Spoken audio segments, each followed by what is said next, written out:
તો રત્ન કલાકારોને લઈને સૌથી મોટા સમાચાર સામે આવ્યા। રત્ન કલાકાર કલ્યાણ બોર્ડની રચના કરવા માંગ કરવામાં આવી। સાંસદ ગોવિંદ ધોળકિયાએ સંસદમાં રજૂઆત કરી છે। ધોળકિયાએ વાણિજ્ય મંત્રાલય સમક્ષ માંગ કરી છે।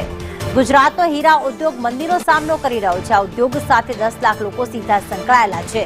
50 લોકો પરોક્ષ રીતે તેની સાથે સંકળાયેલા છે। ઘણા બેરોજગાર અને પગાર કાપનો ભોગ પણ બન્યા છે।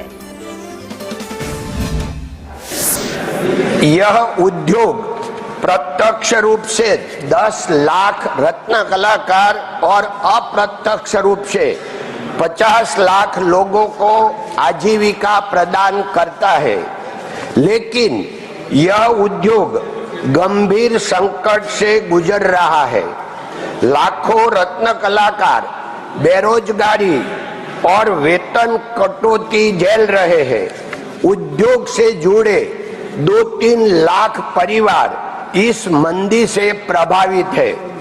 सभापति महोदय, आपके माध्यम से मैं वाणिज्य एवं उद्योग मंत्री से अनुरोध करता हूं कि गुजरात श्रम योगी कल्याण बोर्ड की तर्ज पर रत्न कलाकार कल्याण बोर्ड का गठन किया